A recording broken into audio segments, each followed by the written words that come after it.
Nous allons lire dans les livres de Juges chapitre 14. Tutasoma ndani ya kitabu cha Waamuzi sura 14. Nous avons lu ça hier, nous allons encore relire. Tulisoma hapa jana, tutasoma tena hapo. 5 à 9. 5 hadi 9. Juges 14, 5 à 9. Waamuzi 14, 5 hadi 9. Tusome kwa jina la Yesu.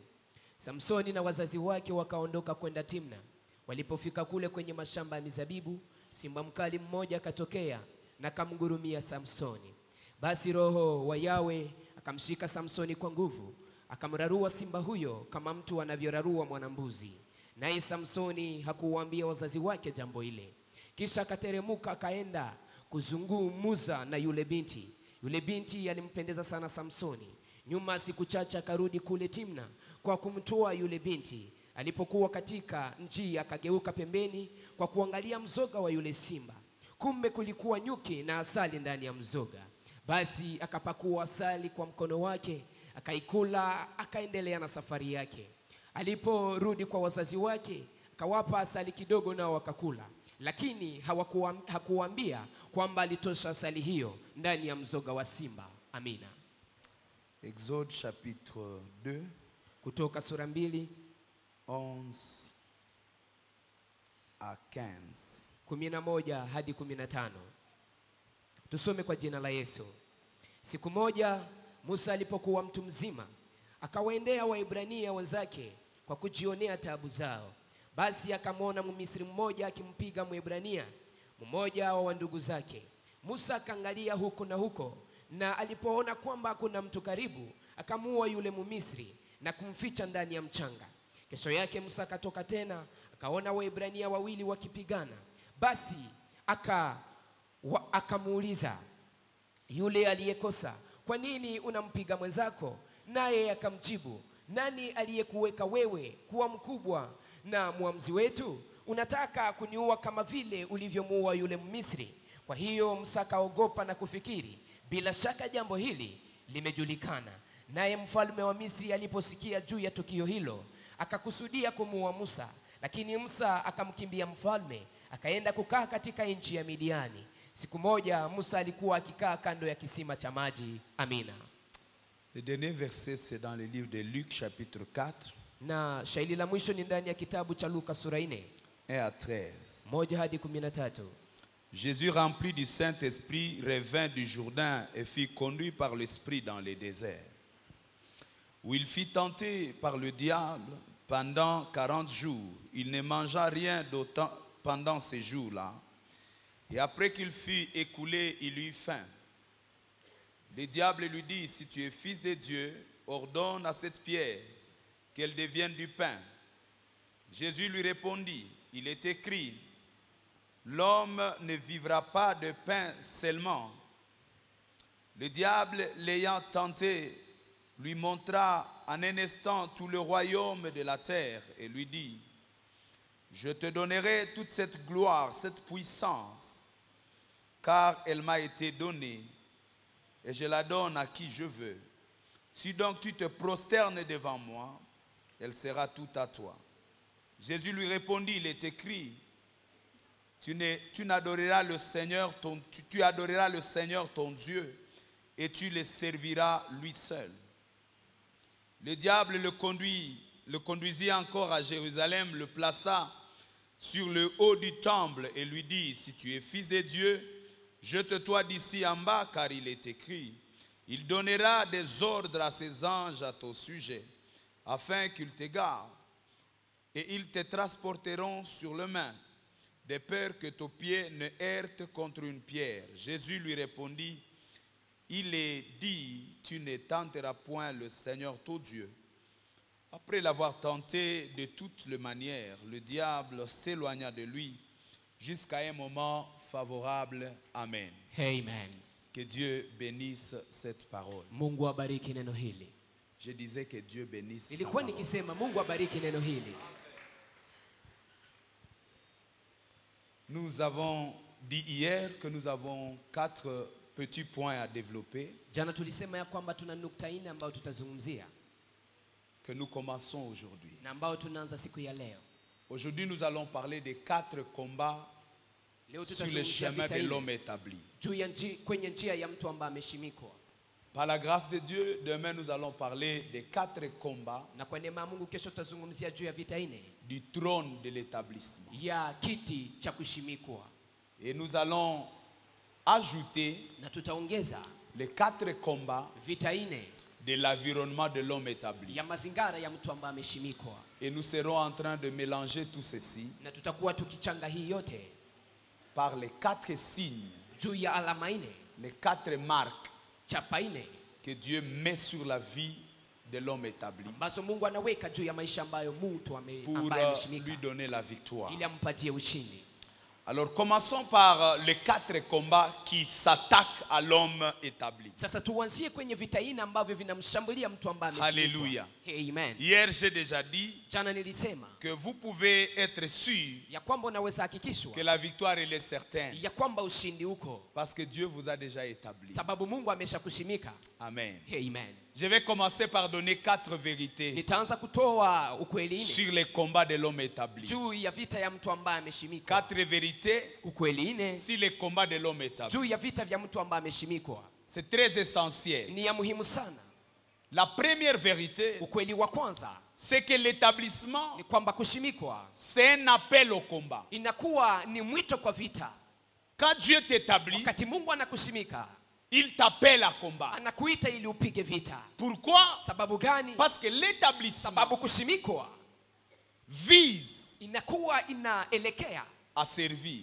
itumikishe. L'établissement Kushimikwa n'est pas un couronnement. haiko tu kuwekwa taji. L'établissement Kushimikwa n'est pas une gloire. haiko tu utukufu. L'établissement Kushimikwa n'est pas une position de gloire et de sio tu cheo faveur. cha utukufu na kibali. L'établissement n'est pas une Kushimikwa position de droit. haiko cheo cha haki. Mais dans la pensée de Dieu, Lakini ndani ya wazo la Mungu l'établissement, kushimikwa c'est une position inakuwa cheo qui permet à l'homme ambayo inamwezesha de mieux mwanadamu servir. atumike vizuri. Dieu te positionne Mungu anakuweka nafasi pour que tu aies la facilité ili uwe na urahisi d'accomplir la mission qu'il te ya donne. kutimiza kazi ambayo umekupatia.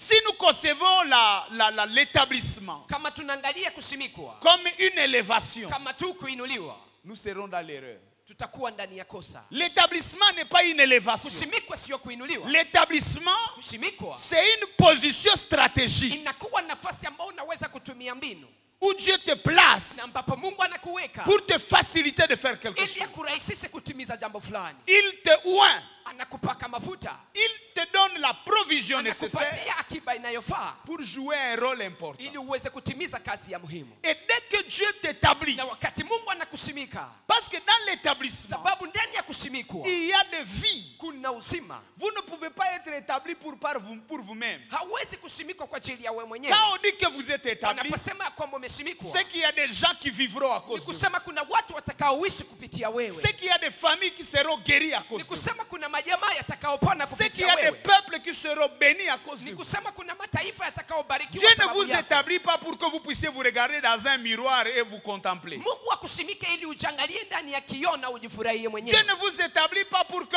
les gens parlent de vous et c'est tout. Mungu akushimike ili watu wakuzungumzie C'est nafasi. une position Inakuwa ni cheo, de service. nafasi ambayo Et cette utatumika. position, Na hii nafasi hii, cet approvisionnement ni hii kupakiswa hii, vous expose inakupeleka au mbele combat. ya vita. Parce que ça veut dire Sababu que inamaanisha Dieu vous a mis là ya kwamba Mungu amekuweka pour hapo sauver des gens, ili uokoe watu, pour secourir des gens, ili uende ukawasaidie watu, pour soulager des gens. ili uende ukawafariji watu. Alléluia. Amen. C'est pourquoi dans le livre de 2 Samuel chapitre 5 le verset 17, Na ndio maana kitabu cha Samueli wa pili 5:17 la Bible dit quand les Philistins apprirent ya kwamba Wafilistini walipogundua que David était établi, ya kwamba Daudi alishimikwa, que David a été oint ya roi, kwamba Daudi alipaka kama ils mfalme, s'élevèrent wakainuka pour combattre Israël. ili wampiganishe Israeli. Ils ont eu la nouvelle Walipata habari de son établissement ya kushimikwa kwake et ils ont su na wakajua que c'est David qui a tué notre Goliath. ya kwamba ni Daudi ndiye alimuua Goliati wetu. Il a arrêté une bataille. Alisimamisha, alimaliza vita, Il a arrêté nos victoires. alimaliza ushindi wetu. Et quand il est établi, Na wakati ameshimikwa, s'il nous a arrêtés kama alitumaliza pendant qu'il n'avait pas de pouvoir, wakati alikuwa hana mamlaka, s'il nous a arrêtés kama alitusimamisha alors qu'il n'était même pas dans l'armée, ijapokuwa kukuwa hata ndani ya jeshi, à combien plus forte raison sasa mara ngapi qu'à lui-même est roi. wakati yeye mwenyewe ni mfalme. Et ils se sont levés pour Na combattre. wakainuka ili wapige vita. Et donc, Na ni kusema l'établissement ne nous sécurise pas par rapport au combat. kushimikwa haitupatia usalama Mais kufuatana vita, l'établissement nous expose au combat lakini kushimikwa inatuweka mbele ya parce que vita, nous sommes attachés au Dieu des armées. sababu tunambatana na Mungu wa majeshi. Quand Dieu nous élève, Wakati Mungu anatuinua c'est pour mieux combattre. ni kwa ajili ya kupigana vizuri. Amen. Amen. Deuxième vérité, Ukweli wa pili c'est que le combat de l'homme ni établi kwamba vita vya mtu ambaye est ameshimikwa multidimensionnel. inakuwa na viwango vingi. C'est un combat Ni diversifié. vita ambayo inaelekea viwango C'est un vingi. combat que vous ne pouvez pas attendre dans une même position. Ni vita ambayo huwezi kungojea ndani ya Le nafasi combat moja. là est diversifié. Na vita hivi vinakuwa viwango fulani fulani. C'est pourquoi nous allons parler de 4. Na ndio maana tutazungumzia ine. Le premier combat, Vita ya kwanza ou la première diversité, ama uwingi wa kwanza c'est que c'est un combat ni kwamba ni vita qui peut venir de vous-même. ambao unaweza kukuta kutokea C'est wewe le mwenyewe. niveau personnel. Hii inakuwa kiwango cha wewe mwenyewe. Vous-même, ya vous binafsi. pouvez combattre votre Wewe mwenyewe établissement, unaweza kupiganisha kushimikwa comme nous kwako. allons le voir. Na tutaiona. La deuxième, le deuxième niveau, Na kiwango cha pili ou la deuxième bataille, ama vita vya pili c'est le combat avec Dieu ni lui-même. vita pamoja na Mungu mwenyewe. Quand vous êtes établi, Wakati umesimikwa, celui qui va vous achever, ça peut être Dieu yule lui-même. ambaye atakumaliza anaweza kuwa Mungu mwenyewe. Parce qu'il y a ceux qui pensent Sababu kuna que quand Dieu wanaofikiri les établit, ya kwamba Mungu ils anapowasimika sont au-dessus de la loi. wanakuwa juu ya sheria. Et là, Dieu Na les hapo Mungu rencontre. anakukutana. Il y a des hommes de Dieu qui ont été tués par Dieu Kuna lui-même. watu wa Mungu ambao waliuwa na Mungu mwenyewe. Dis ça à celui qui est à côté de toi. Unaweza mwambia aliye pembeni yako. Prêche-les très bien. Tu dis, il y a des Mhubiri hommes, vizuri. des ouins de Dieu qui ont été tués par Dieu. Mwambie kuna wapakaliwa wa Mungu ambao Alors waliuiwa ajoute na Mungu ceci, dit, tu mwenyewe. n'es pas épargné. Na muongezie hiyo mwambie Parce que wao l'élévation pembeni a yao. tendance Sababu kuinuliwa à faire croire mara à inakupeleka l'homme wazi élevé ya kwamba wao qu'il ambao devient wame- Dieu lui-même. Qu'il devient Dieu. ya kwamba wao ambao wameinuliwa Il y wamegeuka en a Mungu même ceux mwenyewe. qui ont été élevés. Na kuna wale ambao Ils waliinuliwa pensent que les gens doivent les adorer. na wanafikiria kwamba watu seti waabudu. Et quand tu arrives dans ce terrain-là, Na unapofika ndani ya uwanja tu huu rencontres Dieu. unakutana na Et Mungu lui-même te combat. na yeye mwenyewe anakupiganisha. Troisième combat, Vita vya tatu c'est le combat avec le peuple. ni vita pamoja na watu, Parce que justement, c'est un poste de service. sababu hakika inakuwa ni cheo ambacho tutatumikia Dieu watu. nous établit pour servir. Mungu anatushimika ili tutumikiane, Mais il arrive lakini que inafika ceux-là mahali, que nous devons servir wale ambao tunapaswa kuwatumikia ne nous comprennent pas, hawatuelewi, ne nous acceptent pas, hawatukubali, ne nous facilitent pas la tâche. hawaturahisishe kazi, C'est une autre dimension de ce combat-là. na inakuwa kiwango ingine ya vita hivyo. Et le dernier niveau, c'est ce que nous savons et nous le faisons tout le temps. Na ngazi ya mwisho ni ile ambayo tunajua na tunaifanya kila mara, C'est le niveau où l'ennemi nous combat lui-même, le ni diable. ile kiwango ambayo shetani yeye mwenyewe anatupiganisha. Là, nous avons beaucoup de théories. Na hapa tunakuwa na Quand maneno Dieu mengi. nous élève, Wakati Mungu le anatuinua, diable s'élève. shetani naye anainuka, Parce que tout établissement, sababu kwa ajili ya kila kuinuliwa, je veux dire tout établissement, nitasema kila kuinuliwa, Dieu ne va pas tous nous établir à l'église. Mungu hatatushimika sote kanisani. Non. Hapana, Nous tous, nous ne serons pas pasteurs. sisi sote hatutakuwa Nous wachungaji, tous, nous ne serons pas établis diacres. sisi sote hatutashimikwa kama Il y a mashemasi. ceux-là qui seront établis Kuna watakaoshimikwa dans la dimension de Daniel. ndani ya kiwango cha Danieli, Ils ont la prophétie, wanakuwa na unabii, mais dans le gouvernement. lakini ndani ya serikali Il y en a d'autres qui seront établis, kuna wengine comme watakaoshimikwa Joseph, kama vile Yusufu dans l'économie, akiwa ndani ya dans le uchumi, gouvernement. ndani ya serikali. Il y en a ceux qui seront établis Kuna watakaoshimikwa comme des hommes comme Priscille, kama Priscilla, des gens qui étaient dans les commerces watu waliokuwa ndani ya et qui biashara prêchaient Dieu là-bas. na waliokuwa ukihubiri Mungu huko. Nous tous, nous ne serons pas établis Na en sote devenant hatutashimikwa pasteurs. ili Non. tuwe wachungaji sote. Sur 12 tribus, juu ya kabila 12 za Israeli. Une seule était appelée au sacerdoce. Kulikuwa tu moja Vous iliyoitwa kwa comprenez le ukuhani. pourcentage? Na mnaelewa ile Bien que nous asilimia. soyons tous appelés au service de Dieu, Hata kama sote tunaitwa kumtumikia Mungu, mais il y a 3 niveaux d'appel. lakini kuna kuwa viwango 3 vya Il y a wito. l'appel au salut. Kuna kuwa wito kwa wokovu. Et là, Dieu dit que Israël, c'est mon peuple. Na hapa Mungu anasema Israeli ni taifa langu. Il y a l'appel au service. Kuna wito kwa kutumika. Dieu dit Israël, ce sont des sacrificateurs. Na Mungu anasema Israeli ni Il makuhani. y a l'appel au sacerdoce. Na kuna wito kwa Il dit vous allez kwa mettre ukuhani. la famille Lévi à côté. Anasema mtaweka jamaa la Lawi kando. Et même dans cette tribu, Na hata ndani ya mettez à part la famille de Aaron. ndani ya hiyo kabila muweke kando jamaa ya Haruni. Donc nous ne sommes pas tous appelés de la même manière. Ni kusema sote tuitwe kwa namna Et moja. nous ne serons pas établis de la même façon. Na sisi sote tutashimikwa kwa namna moja. Et nous n'aurons pas le même combat. Na hatutakuwa na vita moja. Amen. Amen. Et donc vous avez 4 diversités de combats. Ni kusema kuna wingi Le ine ya combat personnel qui vient de vous. vita ya kipekee inayotokea ndani Le mwako. combat de Dieu. Vita vya Mungu, Le combat du diable. vita vya shetani Et le combat du peuple. na vita vya watu Sur qui Dieu vous établit. ambao Mungu Parce que anakushimika vous ne juu pouvez yao. pas être établi sans peuple. Sababu hauwezi kushimikwa bila watu. Vous êtes établi sur un peuple. Unasimikwa juu ya watu.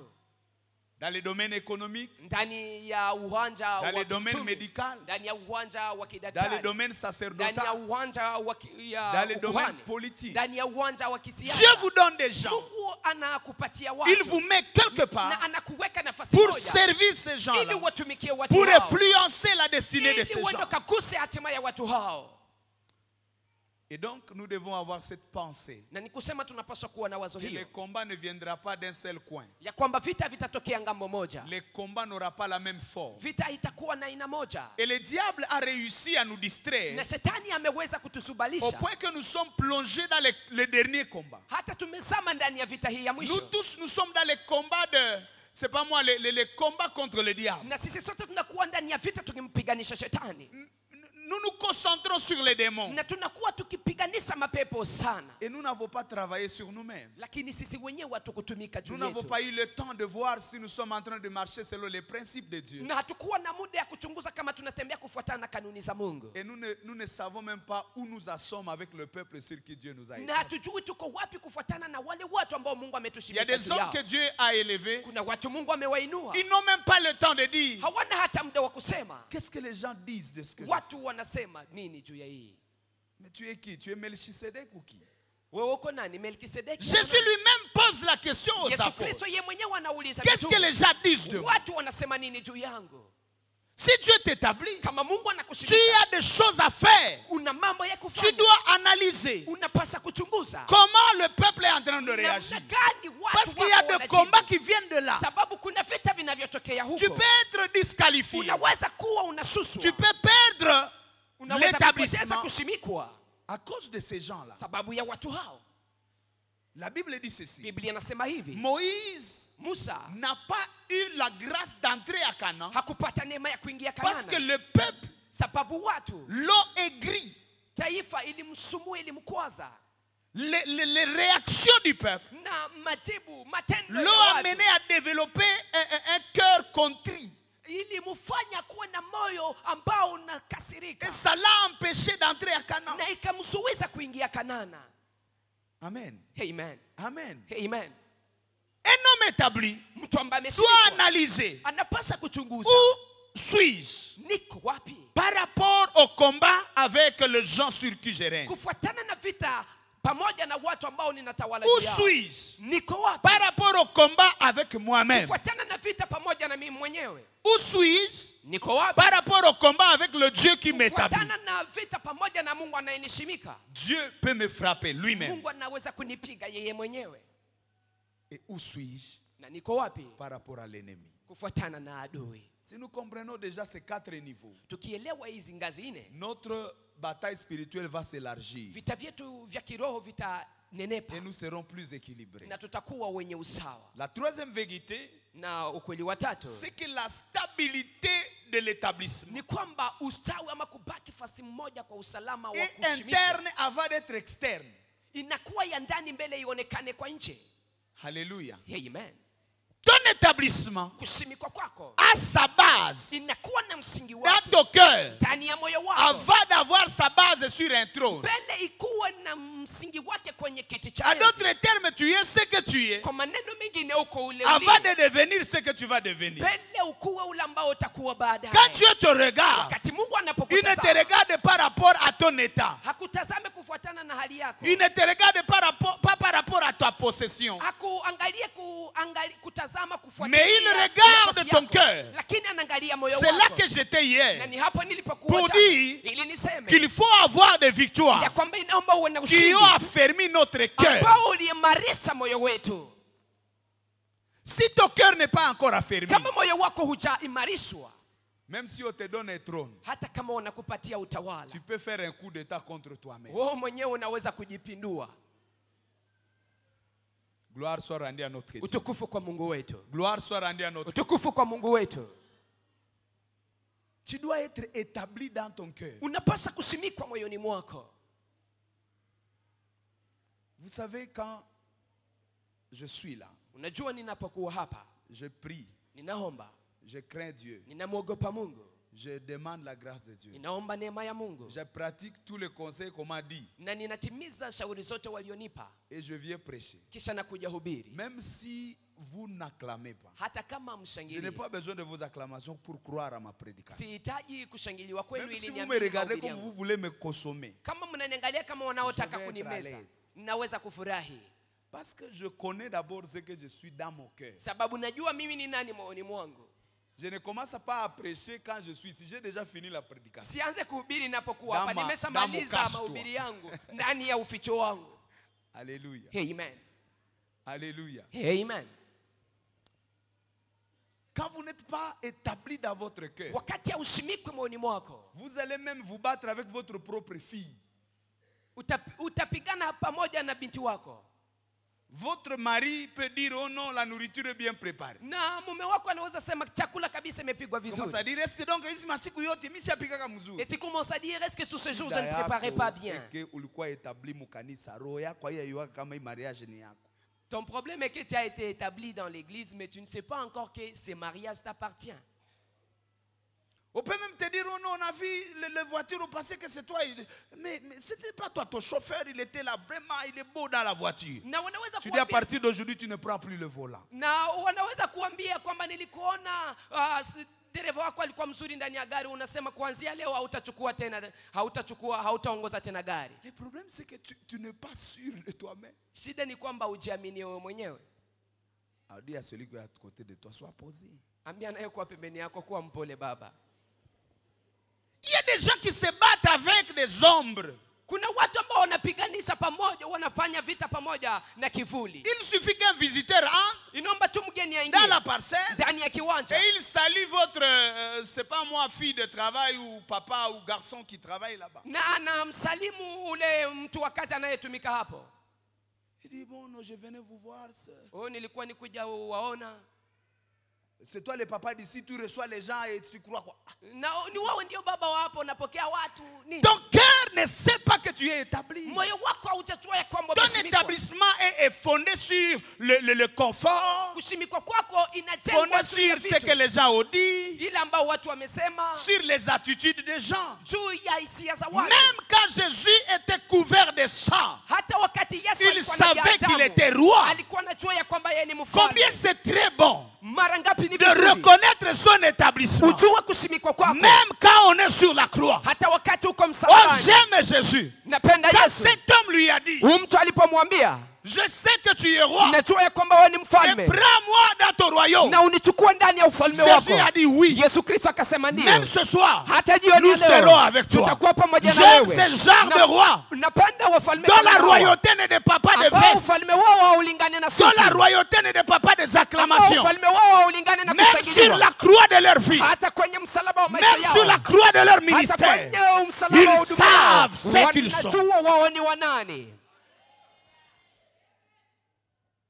J'aime Mardoché. nampenda Mordekai. Même quand il est centenaire, Hata wakati yeye il ni sait Samu, à qui appartient ses genoux. anajua ya kwamba Je ne magoti yake ni m'agenouille pas nani. parce que tu es élevé. Sitapiga magoti sababu Je ne unainuliwa. m'agenouille pas parce que tu es ce Sitapiga que tu magoti es. sababu wewe ni Je yule suis uliye. ce que je suis. Niko nile Et je nilio. sais ce que je Na suis. najua mimi ni nani. Dis avec moi, Seigneur, Waseme pamoja nami Bwana, établis-moi dans mon cœur. unishimike ndani ya moyo wangu. Nous avons besoin d'être établis à l'intérieur de nous. Tunahitaji tushimike kwanza ndani Sur mwetu. les chemins de l'établissement, Kwenye njia ya kushimikwa il y a beaucoup de combats. kuna vita vingi.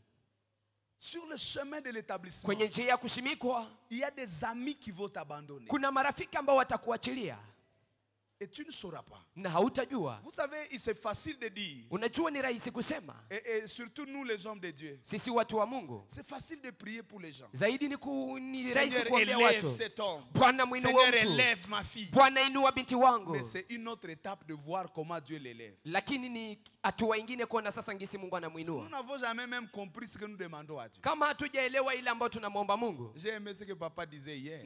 Napenda sana ile ambayo baba Il alisema dit, jana. quand Dieu va t'établir là, Anasema wakati Mungu atakushimika c'est quoi ça wewe. maneno? Tu vas manquer des mots. Parce que des fois on parle. Maana mara unasema. J'étais à 4e secondaire. Nilikuwa kwenye kidato cha 4 sekondari. On était dans un groupe de prière. Na tulikuwa ndani ya kundi ya Dieu maombi. dit, Na Mungu anasema, je te vois aller en Afrique du Sud. ninakuona ukienda Afrika Et il Kusini. m'a montré d'autres pays. Na kanionyesha nchi zingine.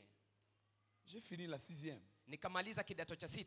Et après, Dieu Na a baadaye, ouvert cette voie-là. Mungu akafungua njia hiyo. Quand je suis parti, Wakati nilienda, je reviens. ninarudi, J'ai perdu 50% de mes amis nikapoteza 50% ya qui marafiki étaient zangu là quand on priait, ambao walikuwa hapo tulipokuwa qui étaient tukiomba, là quand Dieu parlait ambao walikuwa hapo Mungu et alipoongea, qui ont eu des rêves semblables. na ambao walikuwa na ndoto kama hizo.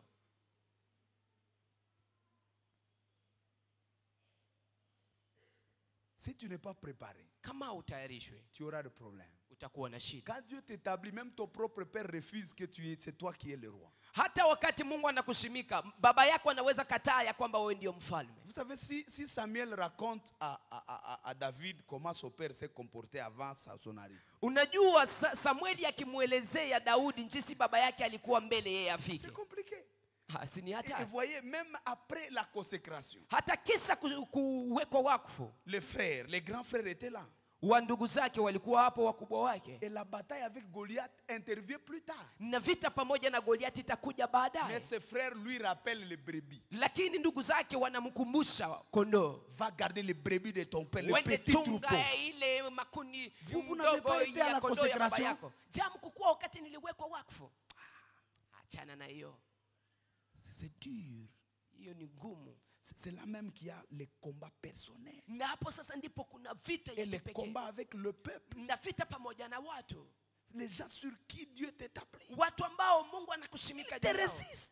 Na La wanakukataa. seule garantie, Na uhakika c'est moja d'avoir l'établissement ni intérieur. kukuwa na ile kushimikwa Où ndani. tu sais ce que tu es. Ambao unajua wewe ni nani. Au-delà des acclamations. Zaidi ya kushangiliwa. Au-delà des moyens. Zaidi ya pesa. Au-delà des temps et des circonstances. Zaidi ya wakati na nyakati. Au-delà même de la situation de ta famille. Zaidi hata ya hali ya Quand Dieu jamaa est yako. en train de dire à Jérémie, Wakati Mungu anamwambia dans Yeremia. Jérémie 1:5, Hiyo Yeremia 1:5. il dit Jérémie, Anamwambia Yeremia.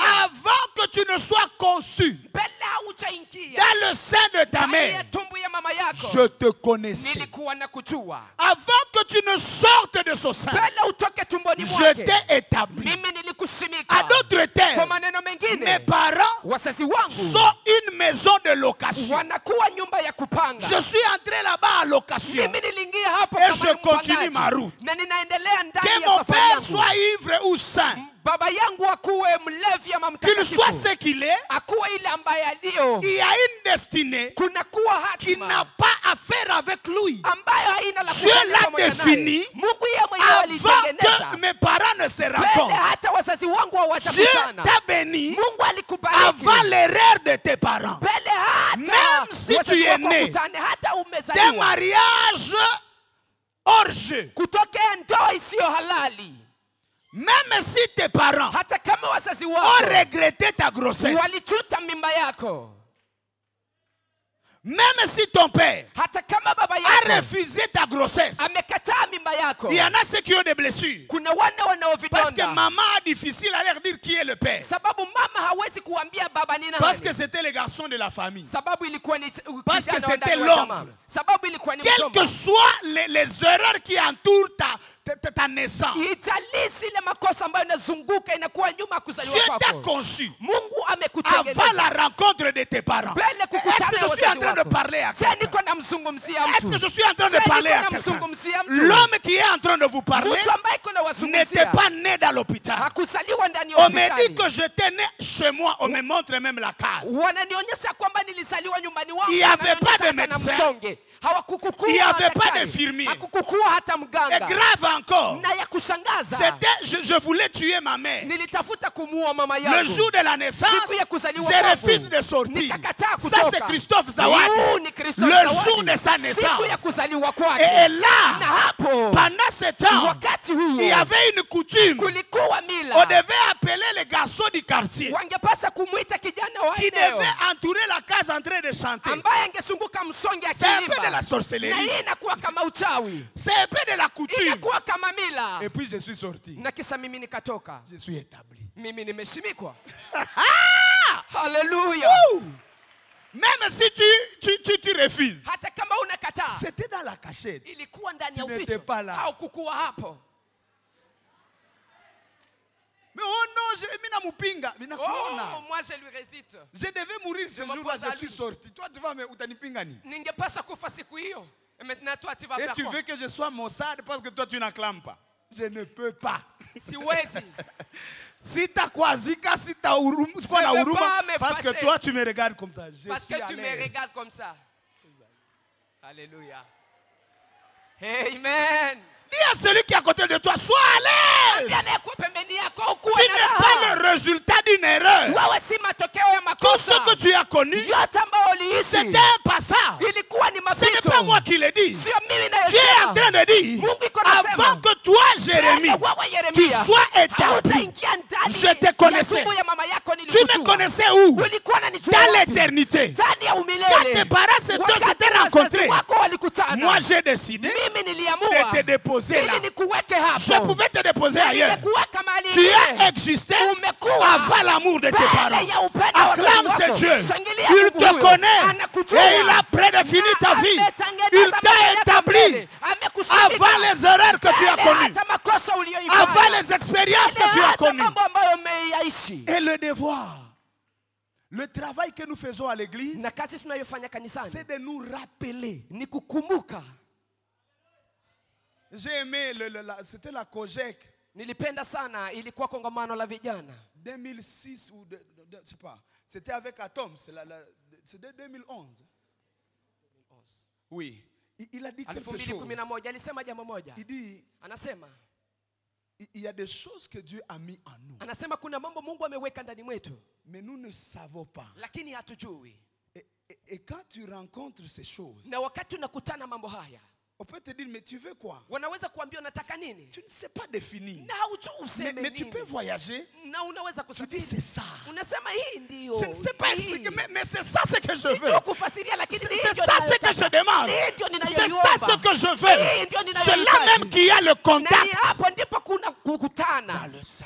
ndani ya tumbo. Quand je suis prédicateur, Wakati mimi ni mhubiri, tous les prédicateurs peuvent me bénir. wahubiri wote wanaweza Mais il kunibariki. y a des prédicateurs Lakini kuna qui me wahubiri marquent ambao parce qu'ils wananigusa. sont de ma famille sacerdotale. Sababu wao ni wa jamaa yangu ya Dans la kikuhani. famille Ndani ya sacerdotale, jamaa ya il y a kikuhani. des familles Kuna sacerdotales jamaa za qui croient à kikuhani la sainteté ambao wanaamini et qui utakaso. croient que le reste n'est pas Na important. ambao wanaamini ya kwamba inayobaki Il y a de haina ceux-là de la famille maana. Na kuna wale sacerdotale ambao wa jamaa ya qui portent kikuhani les chandeliers. ambao wanakuwa na Lui, c'est la kinara. lumière qui l'intéresse. Wao ni mwangaza inayowaangalia Mais les tu. Gershomites, Na wale wa Gershomi et ils prennent des places. wao wanachukua, Ils portent des places. wanakuwa D'autres portent les bâches wengine wanabeba mahema qui couvrent le tabernacle. ambayo inafunika Et hema moi, la si je kusanyiko. veux, j'aime la Na lumière. mimi kama napenda Ne me mwangaza, frappe pas, mon frère. usinipige ndugu Parce yangu. que toi, tu es intéressé aux Sababu bâches. wao napenda hema. Oui, Ndio. nous sommes tous des Lévites, Sisi sote ni mais Walawi. chacun a la chose qu'il transporte. Lakini kila mtu anakuwa na kitu Les anachokibeba. sacrificateurs Wakuhani sont toujours à côté de la lampe. wao wanakuwa karibu tu Chaque na matin, kutangaza. Chaque Kila matin, asubuhi, kila ils doivent asubuhi, renouveler le pain de proposition. wanapaswa kufanya upya ile mikate. Alors, ya ils sont kuweka. intéressés au pain. Na wanakuwa hapa karibu na mikate.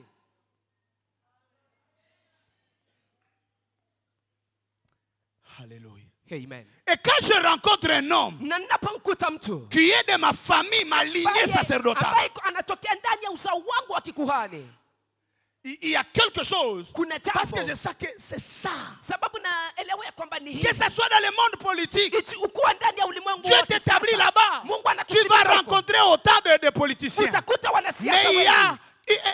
un caractère, Lakini kuna une tabia. façon de faire. Kuna namna Quand tu kufanya. vois tel politicien, Unapoona tu mwanasiasa dis c'est fulani, ça. unasema ni C'est hii. comme ça. Ni namna hivi. Je prie que Dieu te donne la Ninaomba grâce Mungu akupe neema de retrouver ya kupata ta lignée kizazi chako sacerdotale. cha kukuhani. Ça te donne la Inakupatia grâce neema d'être assis dans ta ya grâce. kuketi. Mais s'il te plaît, Na tafadhali sois établi dans ton cœur. ushimikwe moyoni mwako.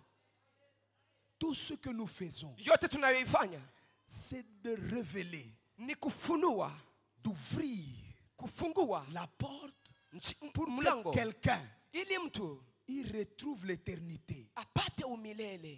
Il dit, ah, c'est ça ce que j'étais. Anasema ndiyo, ni hii ndiyo Les niliyokuwa. circonstances nous ont déformés. Nyakati za maisha, majira imetuharibisha. Les études que nous avons faites parfois nous ont déformés. Masomo ambayo tulifanya mara imetuharibisha. Les expériences de ceux qui nous entourent nous ont déformés. Mambo ambao wanaotuzunguka wameishi mara Et imetuharibisha. parfois nous sommes ce que nous n'avons jamais été Na devant mara Dieu. tuko ile ambayo hatujakuwa. Miles Monroe dit ceci. Miles Monroe anasema hivi, Il y a Monroe beaucoup d'employeurs, anasema kuna watu wengi wanaotumika beaucoup de kazi. travailleurs Kuna watumishi wengi qui travaillent, ambao wanatumika qui sont tout le temps au travail, kila mara wako kwenye mais kazi, qui n'ont jamais eu la joie de leur travail. lakini ambao hawajafurahia kazi yao. Ils travaillent pour vivre. Wanatumika ili waishi, Ils travaillent pour avoir le salaire. wanatumika ili wapate mshahara. Il dit ceci. Anasema Quand hivi, l'homme travaille dans sa destinée, wakati mtu anatumika ndani ya hatima yake, il ne travaille pas pour un salaire, hatumike kwa ajili ya mshahara, mais le travail lui-même le bénit. lakini kazi yenyewe inambariki. C'est un principe managérial. Inakuwa ni kanuni ya uongozi. Dans le cours de ressources humaines, de Ndani- gestion des ressources humaines, Ndani ya somo la kuongoza watu wanaotumika, on dit que le travailleur qui va être productif, wanasema kwamba mtumishi ambaye ataleta matunda kwenye kampuni c'est celui qui est béni, qui est encouragé par son travail avant son salaire. ni ule ambaye anabarikiwa na furahia kazi yake mbele ya mshahara. Il y a beaucoup de gens qui sont dans les mariages qui n'ont jamais aimé. Kuna watu wengi wako ndani ya ndoa ambazo Vous devez hawajazipenda. rencontrer votre homme, Unapaswa kumkuta mume wako, votre femme, unamkuta mke wako avant de les rencontrer. mbele ya kumkutana. Si vous êtes célibataire, Kama wewe rencontrez hujaoa, cet homme uone mume avant de le rencontrer. mbele ya kumkutana. C'est-à-dire, quand il vous arrive, Ni kusema anapokufikia vous dites c'est lui. unasema ni yeye. Joey, je te C'est toi. connais. Nakujua. Je te connais. Nakujua. Amen. Amen. Pour les gens qui prient beaucoup, Wanaomba sana. il y a un phénomène qui se passe. Kuna tukio inayopitikana. Quand vous arrivez dans une nouvelle ville, Wakati unafika ndani ya mji mwingine, ou même dans une nouvelle église, dans ama un nouveau ndani ya environnement, kanisa ingine, vous ndani avez ya mazingira l'impression mpya, qu'il y a des choses que vous connaissez. unakuwa kama Qui a kuna déjà mambo expérimenté unayojua. ça? Nani ambaye ameishi hii? Voilà. C'est comme si dans l'esprit, vous avez déjà vu ça. Ni kama ndani ya roho umeshaona hii. Il y a même des gens que vous avez déjà vus dans l'esprit. Kuna watu hata umeshaona. Quand vous les ndani ya roho. rencontrez, mais on Unapomkuta s'était vu où? tuliona nao kwa wapi wewe? Tu as déjà été au Congo? Non, non, je Umeshakuwa en tout cas kwa jamais. Ah, Mais sijakuwa huko pourtant, hata ce siku n'est moja. pas un visage nouveau. Na inaonekana kama nimeshakuona Parce que tu l'avais vu là. sababu ulimwona huko. Haleluya. Alléluia. Amen. Et l'effort que nous faisons, Na kazi c'est tunayoifanya de vous ramener à votre établissement. ni kukurudisha kwenye Et kushimikwa kwako. pendant les enseignements, c'est ça. Na wakati wa mafundisho unaweza sema ni hii kabisa. Pendant que la vie vous a humilié, Wakati maisha et vous sentez à vous que non, ce n'est pas moi, je suis autre que ça. sio mimi ni Et mwingine vous tofauti commencez na à hii. vivre le vrai vous. Na unaanza kuishi wewe wa kweli. La dernière vérité, Ukweli wa mwisho c'est que les défaites ni kwamba kushindwa que nous pouvons avoir dans notre établissement ambao tunaweza kupata ndani ya kushimika kwetu sont d'abord secrètes inakuwa kwanza ya siri avant d'être manifestes. mbele ya kuonekana. Vous n'échouez pas quand tout le monde constate. Haushindwe wakati kila mtu anaona. Vous ne tombez pas le jour où tout le monde sait. Hauanguke wakati kila mtu On anajua. tombe avant. Unaanguka kwanza On mbele. perd le trône avant. Unapoteza kiti cha Hier, enzi. je disais Jana nilisema que les victoires que ya nous kwamba avons, ushindi tunayo ce sont des victoires ni ushindi qui ont commencé dans le secret. ambao ulianza ndani ya Je siri. parlais de victoires inédites, Zungumzia tu ya ushindi ambao des haukuandikwa. victoires non documentées. Ushindi ambao haukuandikwa ndani C'est ya cela la vérité. na hiyo ndio ukweli. Et aussi, Na pia quand nous perdons les victoires tunapopoteza dans ushindi le secret, ndani ya siri, nous finissons à les perdre tunafikia dans la kuipoteza réalité. ndani ya ukweli. Quand vous allez rencontrer l'homme de Moïse, Unapomkutana Musa, vous dites, mais Moïse, tu pleures quoi? unamwambia Musa unalia nini? Moïse, pourquoi tu n'entres pas à Canaan? Musa, sababu gani auingie Kanana? Il peut ne pas beaucoup vous expliquer. Mara hawezi kuambia mambo Mais mengi. dans la discrétion, Lakini ndani ya siri il a eu le temps alikuwa na de muda parler avec Dieu. ya kusema na Mungu. Dieu lui a dit, Na Mungu akamwambia, va, wende parle au rocher. wende ukaambie jiwe. Moïse n'a pas pu parler au rocher Na Musa kuambia à mwamba cause des blessures intérieures, sababu ya vidonda vya ndani, à cause de la colère. sababu ya hasira. La Bible dit il avait un cœur irrité Biblia nasema alikasirika par l'opposition du peuple. sababu watu walikuwa Il wanampinga n'a pas pu parler. na hakuweza kusema tena, Il a frappé. lakini akapiga. Et Dieu lui a dit, Na Mungu akamwambia, tu n'entreras pas. hautaingia. Remarquez ceci. Mugundue Quand Dieu dit à Moïse, wakati Mungu anamwambia tu Musa, n'entreras pas, hautaingia, à ce kwa moment-là, wakati huo le peuple est en train de boire de l'eau. watu wako wanakunywa maji, Les gens sont en train de fêter. watu wako wanafanya Oh, Moïse, karamu. l'homme de feu. Musa mtu wa moto, Moïse, l'homme Musa puissant. mtu mwenye nguvu, Moïse a réalisé des Musa choses. amefanya mambo Dans la discrétion, ndani ya siri sana. Dieu lui dit, Mungu anamwambia laisse la gloire. acha ile utukufu, Oublie les résultats. sahau ile matokeo, Revenons au na principe. turudie kwenye kanuni Le sasa. problème de Dieu Shida ya Mungu n'est pas de produire les haiko résultats. kuleta matokeo. Le problème de Dieu, Shida ya c'est de Mungu respecter le ni principe. kuheshimu kanuni. Moïse, Musa, c'est vrai. hakika ni Les kweli. gens sont en train de boire. Watu wako wanakunywa maji, Mais est-ce que c'est ce que je t'ai dit lakini de je faire? ni hiyo niliyokuambia ufanye? Moïse dit non, j'étais fâché. Musa anasema hapana, Tu nilikasirika. n'entreras pas. Anamwambia hautaingia. Il ne suffit pas d'avoir une grande gloire. Haitoshi uwe na utukufu Il ne mkubwa. suffit pas d'être connu. Haitoshi ujulikane. Mais est-ce que Dieu Lakini je, Mungu reconnaît les chemins? anatambua njia Tout hii? le monde peut se marier. Kila mtu anaweza Mais funga comment ndoa, es-tu arrivé là-bas? lakini namna gani Il ne umefika suffit hapo? pas d'avoir une bague sur la main. Haitoshi kuwa na pete Mais mkononi qui t'a mwako. fait porter ça? Lakini nani aliyekuvalisha Devant pete qui hiyo? on t'a fait porter ça? Wamekuvalisha pete hiyo Vous vous mbele ya donnez nani? des bagues Mnapatiana dans mapete une petite brousse ndani ya dans kapari une kamoja. petite chambre Ukiwa ndani ya et vous kachumba pensez que moja. ça a la même valeur? Mnawaza ya kwamba ina thamani moja. Qui vous a trompé? Nani aliwadanganya? Vous pensez qu'être dans une même chambre avec un homme Unawaza ukiwa ndani ya chumba moja pamoja na mume vous donne l'établissement de mari? inakupatia kusimikwa kama Il y a des mume. gens qui sont ensemble, Kuna watu qui walio sont en pamoja, train de faire des enfants, wako wanazaa mais watoto. Dieu sait que ce sont des célibataires désordonnés. Lakini Bwana anajua ya kwamba Vous hawa n'avez ni jamais wakapera été ambao marié? wanaenenda vibaya. Haujafunga Qui vous ndoa. a marié? Nani ambaye alikuoesha? Qui vous a béni? Nani ambaye alikubariki? Il y a des serviteurs Kuna watumishi qui sont serviteurs, ambao ni mais watumishi, Dieu ne le connaît pas. lakini Mungu hawajui. Le problème, ce n'est pas les résultats. Shida sio matokeo. Dieu est en train de dire Mungu ceci. iko nasema Là, hivi. c'est à la fin de temps. Hapa ni kwa mwisho wa muda. La Bible dit, Biblia inasema il y a eu des gens qui ya sont kwamba venus. kulikuwa watu waliokuja Ce n'était pas devant un homme, na haikukuwa c'est mbele ya devant mwanadamu. Dieu. Ilikuwa mbele ya dans la Mungu. grande lumière. Ndani ya mwangaza mkubwa. Ils disent, Na wanasema nous avons fait des miracles. tulifanya miujiza. Vous avez lu ça? Mumesoma hiyo? Nous avons fait des exploits à ton nom. Tulifanya mambo makubwa kwa jina lako. Jésus dit oui. Na Yesu anasema Je ne ndio. vous connais pas. Lakini si wajua. Faire des exploits, c'est une chose. Kufanya makubwa ni jambo moja. Être connu par Dieu, c'est une autre Kujulikana na chose. Mungu ni jambo lingine.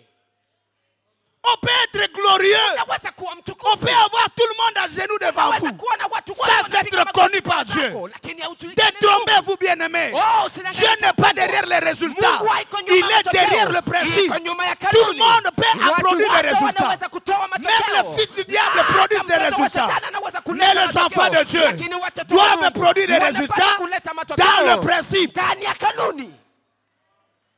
Il y a Saul.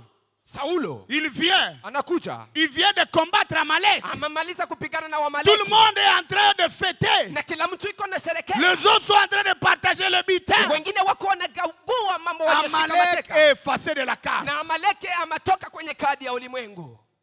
Et il y a un vieillard Na kuna mzee qui vient. ambaye anakuja. Saulo. Tout le monde vient avec des fleurs. Kila mtu anakuja na maua. Saül est roi. Saulo ni mfalme. Oh, il a vaincu. Ameshinda. Oh, il est la victoire. Yeye ni ushindi. Les vieux. Kisha mzee Vieux calmement. anakuja polepole. Il dit, Anasema, Saül, Saulo, qu'est-ce que j'entends là? nini nasikia huko? Les bêlements de brebis. Niko nasikia mlio ya kondoo. C'est quoi? Hiyo ni nini? Il dit, oh non. Oh, unaona? J'ai amené des vaches gras. Nimeleta sana ngombe nono. On a frappé l'ennemi. Na akaanza kumwambia Samueli, On a frappé l'ennemi. tumewapiga maadui. Il dit, hein, Ndio. mais ne sais-tu pas? Je, haujui? Et d'ailleurs, il a ajouté. Na kwanza Il dit, j'ai aliongeza, amené ça pour le sacrifice. na nimeleta hii kwa ajili ya Il dhabihu. dit, ah, Dieu ne t'a pas demandé le Anasema sacrifice. Mungu hakukuomba Dieu dhabihu. t'a demandé de tout éliminer. Mungu alikuambia uangamize yote. Il dit, Na anasema l'obéissance vaut mieux que le sacrifice. utiivu ni bora kuliko dhabihu. L'obéissance vaut mieux que le sacrifice. Utiivu ni bora kuliko dhabihu. Comme tu n'es plus obéissant, Jinsi wewe si mtiivu tena, Dieu va donner le royaume Mungu atapana ufalme à quelqu'un kwa d'autre. mtu mwingine. Là, c'est pendant la fête, Hii ni ndani ya c'est karamu. pendant le partage des Hii butins. ni ndani ya Mais kugawa dans mateka une réunion waliochukua. secrète, Lakini ndani ya l'homme est en train mkutano d'être wa kisiri, destitué. mtu iko natoshwa kwenye mamlaka. Quand il sort de la réunion avec ça, Samuel, Na wakati anatoka il ndani est ya encore mkutano pamoja roi. na Samueli, Mais il est déjà tombé. ameshaanguka tayari. Angali mfalme lakini ameshaanguka.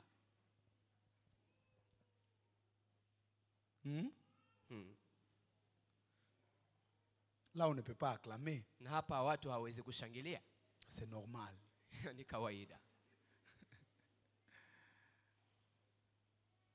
L'homme de Dieu, quand il finit de lui donner le message, Mtu wa Mungu anapomaliza kumpatia ujumbe, il n'avait pas dit encore des choses graves. hatasema tena mambo Il dit, hatari. mais tu ne sais pas que l'obéissance vaut mieux que le sacrifice. Je, ujue ya kwamba utiivu ni Dieu bora va donner kuliko ce dhabihu? royaume à quelqu'un. Mungu atapatia ufalme huu mtu Il mwingine. part comme ça Anaenda hivi et il prend sa na veste. anachukua suti yake. Ça m'a brrr. Na Tu inakatika. ajoutes encore. Hasi unaongeza. Il dit, c'est grave ta situation. Anamwambia Dieu vient de déchirer hali ton yako trône. ni hatari, Dieu vient de umepasua. déchirer ton royaume. Umepasua ufalme wako. Mais je ne voulais Mungu pas le amepasua. déchirer. Il dit, c'est fini, c'est fait, c'est fait. Anamwambia imeisha, hata utubi imeisha.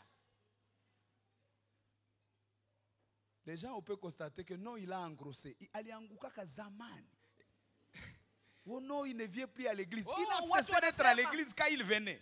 Oh, hakujake tena Demande à celui kanisani. qui est à côté de toi, est-ce que tu es Aliacha. réellement là? Uliza naye kwa pembeni yako. Je, Est-ce qu'il y a des gens qui sont là, mais qui ont déjà programmé des sorties? Na wamesha Oh, si Dieu ne kutayarisha m'exauce mambo pas dans yake. ce tournant, en tout cas, minacha kanisha, ushaiacha zamani. Ushasema si Dieu ne Dis à m'exauce celui pas, qui est à je côté de laisse toi, est-ce que l'église. ce n'est pas ta situation? Ambia naye kwa pembeni yako, je, hii sio hali yako?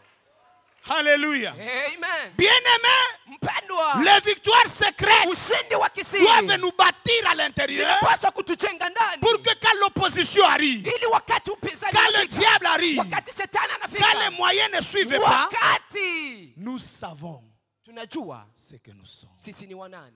Et c'est là que la Bible dit, Na ni hapo Biblia c'est dans inasema, la tranquillité et le calme ni ndani ya que ukimya sera votre salut. ambao mtakuwa Quel est wokovu cet wenu. homme qui est calme? Ni mtu gani ule ambaye Celui qui anatulia connaît. na ambaye anajua? La Bible dit, même si la prophétie tarde, Biblia inasema hata unabii unakawa, attends-la, usubiri parce qu'elle sababu s'accomplira. utatimilika. Elle hakika. s'accomplira Utatimilika. certainement. Hakika.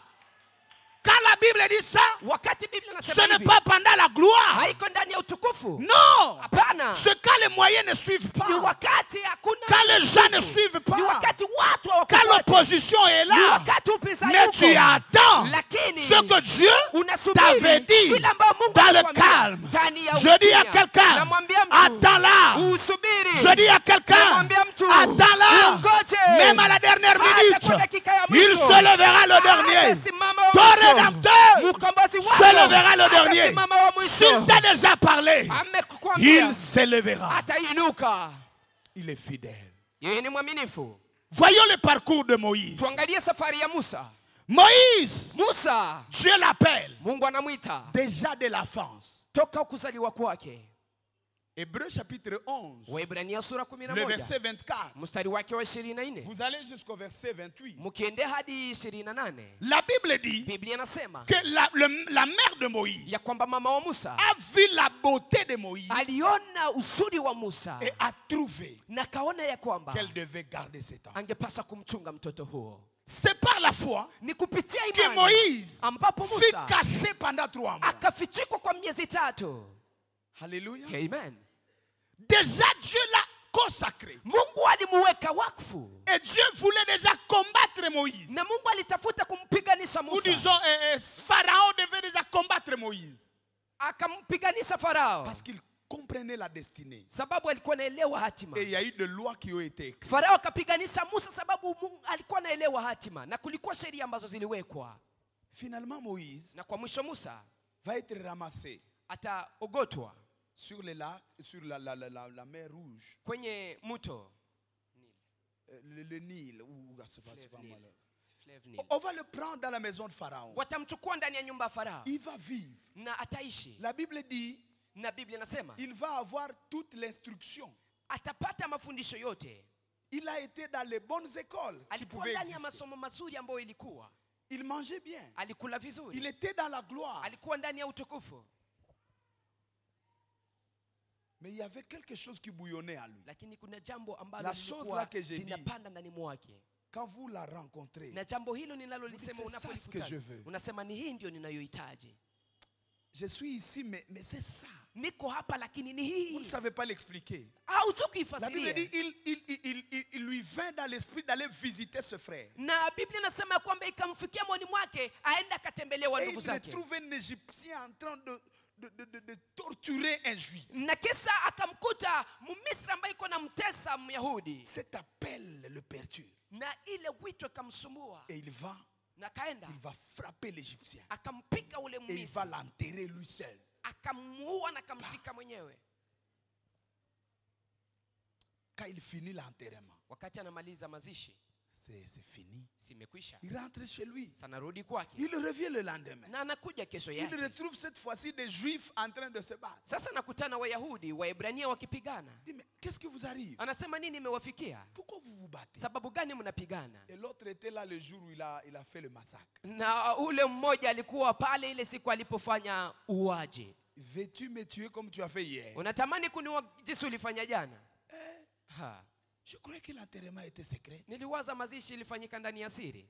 Dis non, Hapana, je t'ai vu. nilikuona. D'ailleurs, qui t'a établi? Kwanza nani ambaye amekushimika juu yetu? C'est là que commence le combat. Hapa ndipo vita vinaanzia. Qui t'a établi? Nani Tous alikushimika? les gens sur qui Dieu va te mettre. Watu wote ambao Faut Mungu te poser la atakuweka juu yako. Qui t'a établi? Watakuuliza swali. Quel nani âge alikushimika? as-tu? Unakuwa na miaka Par ngapi? quelle autorité fais-tu ces choses? Mamlaka gani unafanya mambo haya? Tu viens d'où? Unatokea 4 wapi? questions, vous allez les retrouver dans les livres. Maswali mane mtaikuta ndani ya Biblia. J'ai décrit ça très bien. Mtaikuta ndani ya kitabu. On a posé la question à Gamaliel. Na wakamuuliza swali Gamalieli. On dit, est-ce que Wanamuuliza tu je, as déjà vu? umeshaona? Pardon à Nicodème, tu as déjà vu Wakamuuliza Nikodemu, je, à Nazareth umeshaona Nazareti sortir quelqu'un? kutokea mtu mzuri? Lis l'histoire. Soma historia. Tout celui qui est élevé Yeyote ambaye anaitwa rencontre la question, anakutana na tu swali. viens d'où? Unatokea wapi? Oh non, je vais être gouverneur. Unatoka. Mimi nitakuwa luwali. Oh non, je viens de Kitembo, dit frère. Natokea Kitembo. Depuis quand à Kitembo on a eu Na gouverneur? wanakuambia Kitembo tangu siku gani tulipata liwali? Est-ce que toi tu as une adresse? Je, unakuwa na anwani? Tu as un cachet. Je, unakuwa na muhuri? Gloire à Dieu si tu en as. Utukufu kwa Mungu Mais kama notre unayo. Dieu, Lakini Mungu wetu quand il recrute, wakati anapozoresha watu il ne va pas dans les palais. haende ndani ya nyumba za Quand kifalme. notre Dieu recrute, Wakati Mungu wetu il ne va anaandikisha pas watumishi à Osborne, dans des bonnes universités. haende kwenye Quand chuo notre kikuu. Dieu recrute, Wakati Mungu wetu il ne anaandika va pas au collège Mwanga. haende kwenye college Mwanga. Il ne va pas, je ne sais pas, à la Sapiès. Haende kwenye la Quand Sapiensia. notre Dieu Wakati recrute, Mungu wetu il anaandika circule. anazunguka Il dit à ces gens-là, anaambia wale watu, mais les gens qui ont des véhicules, watu wanao gari, qui sont en train de ramasser des choses dans des parcelles, na ambao wako wanaogota ils vont les vitu jeter ndani, où? On dit à wako Mungu, wanaogota vitu amenez-moi ndani. là-bas. Anasema mnilete huko. Et il arrive là, on lui montre une grande poubelle. Na anafika huko Et anamwonyesha c'est là qu'il kubwa. tire les hommes qu'il Na établit. ni hapo ndipo C'est là anaondoa qu'il watu ambao ramasse. watashirika. Hapo ndipo Et la Bible anapata. déclare, Na Biblia inasema, du fumier, kutoka mavumbi, du fumier, kutoka il mavumbi, retire l'indigent. anamtoa msaifu, Il le fait asseoir anamtoa avec les maskini grands. na anamwikalisha na wakubwa. C'est là le Dieu que nous Na ni huyo servons. Mungu Il tunayemtumikia. est le Dieu des sans voix. Yeye ni Mungu ambao Il est le Dieu watu, des sans adresse. watu ambao wana Il est le amani. Dieu des sans Yeye ni identité. Mungu wa watu ambao Il est wana l'identité mahali de wanaoishi. ceux qui croient en Yeye lui. ni Mungu ambaye ni Il est mtambulisho l'identité wanaoishi des hommes ndani qu'il mwake. appelle. Yeye ni utambulisho Il wa est watu l'identité de anaoita. ceux-là qu'il a établi. Yeye ni utambulisho wa wale ambao wameshimika. C'est là que vient même la bataille avec Dieu lui-même. Na ni hapo ndipo kunatokea hata vita vya pamoja na Mungu mwenyewe. Alléluia. Amen. Alléluia. Amen. Moïse rencontre la première bataille. Musa anakutana na vita ya kwanza. C'est la bataille du peuple. Ni vita pamoja na watu. Qui t'a établi. Nani ambaye amekushimika? Bien-aimé, Mpendwa, le premier combat que tu vas avoir vita ya kwanza utakao sur le chemin de ton kwenye appel, njia ya kuitwa wako c'est les gens qui doivent être bénis partout. ni watu ambao wanapaswa kubarikiwa. Les kupitia gens wewe. que tu dois servir. Watu ambao wanapaswa C'est kuwatumikia. pourquoi la meilleure prière, Na ndio maana ombi nzuri c'est de demander un grand cœur. ni kuomba ukuwe na moyo mkubwa. Nous ne pouvons pas aller loin Hatuwezi kwenda si mbali Dieu n'a pas taillé notre kama cœur. Mungu akuchonga moyo wetu, Parce que tu verras des gens sababu utaona qui watu se sont opposés. ambao wanapingana. Dieu t'appelle. Mungu Il dit anakuita, c'est lui, tu dois lui donner la force. anasema huyu Toi, tu dois l'élever. wewe ndio Toi, tu utakayemwinua, dois les former. wewe ndio Toi, utakayemfundisha, tu dois les wewe faciliter. ndio Et c'est la utakayemrahisisha. même personne Na ni ule ule qui mtu ne te reconnaît pas. ambaye hatakutambua. Qu'est-ce que tu fais? Utafanya nini? Tu choisis de suivre tes émotions. Utachagua kufuata hisia Tu zako choisis de remplir la mission. ama utachagua kufuata Sur le chemin de ton appel, kwenye njia ya wito la wako? première bataille que tu vas Vita vya rencontrer, kwanza utakaokutana c'est les nayo gens sur qui Dieu ni t'appelle. watu ambao juu yao Mungu Tous ne seront pas amekuita, d'accord. na wote Ce n'est pas watakubaliana un na problème wewe, d'onction. na sio shida ya Ne va upako. pas te tuer dans des prières qui vont t'éliminer. Usiende kuingia ndani ya maombi Ne ambayo cherche utakuwa. pas les dons qui ne t'appartiennent pas. Dieu a déjà partagé. Usitafute makarama ambao haziko zako. Il y a un pasteur Kuna mchungaji américain, mmoja il est mort dans la prière. Il s'est suicidé. wa Amerika ambao alikufa ndani ya Il maombi s'est akajua. suicidé le jour du culte. Alijua mwenyewe siku ya ibada, Parce qu'il ne voyait pas le miracle. Il voulait voir le miracle. sababu akuona miujiza na alihitaji aone miujiza. Il y a un millionnaire qui s'est suicidé. Kuna milionari ambaye alijua En perdant seulement quelques argent quand on avait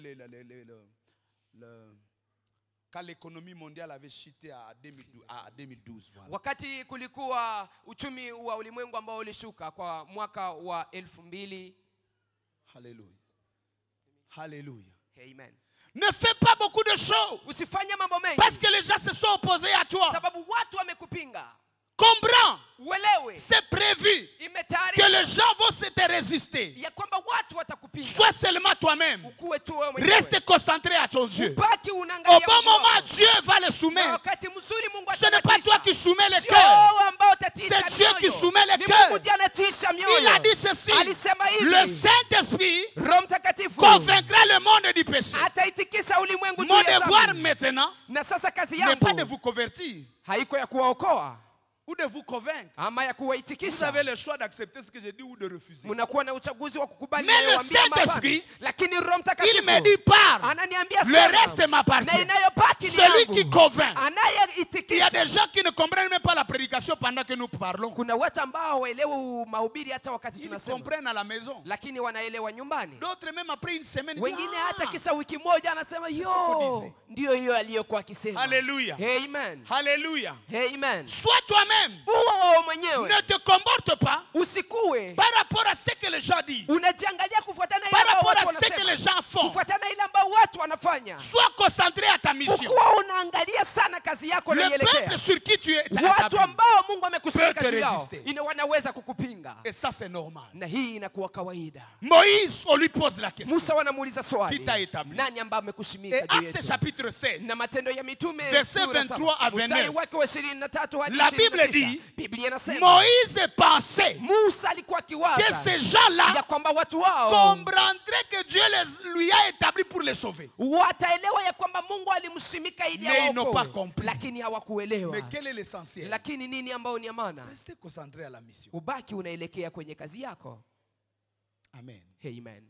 Amen. Amen. Le deuxième combat, Vita vya pili c'est le combat avec soi-même. ni vita pamoja na wewe mwenyewe. Quand Moïse est appelé par Dieu, Wakati Musa anaitwa na Mungu, le jalon résulte. watu walimpinga, Il a fui. akakimbia. La Bible dit, Na Biblia inasema Moïse Musa est parti. akaenda Et Pharaon na Farao a décrété sa mort. akaanza kusema atakufa. Moïse sheti. devait mourir. Musa angepaswa kufa. Il a fui. Na akakimbia. Quand il a fui, Na alipokimbia il arrive à Madian. anafika Midiani Et il devient berger. na anageuka mchungaji wa kondoo. C'est là que commence le combat avec lui-même. Hapa ndipo vita pamoja na yeye mwenyewe inaanza. Amen. Amen. Vous savez, quand le peuple nous résiste, Unajua wakati watu wanatupinga,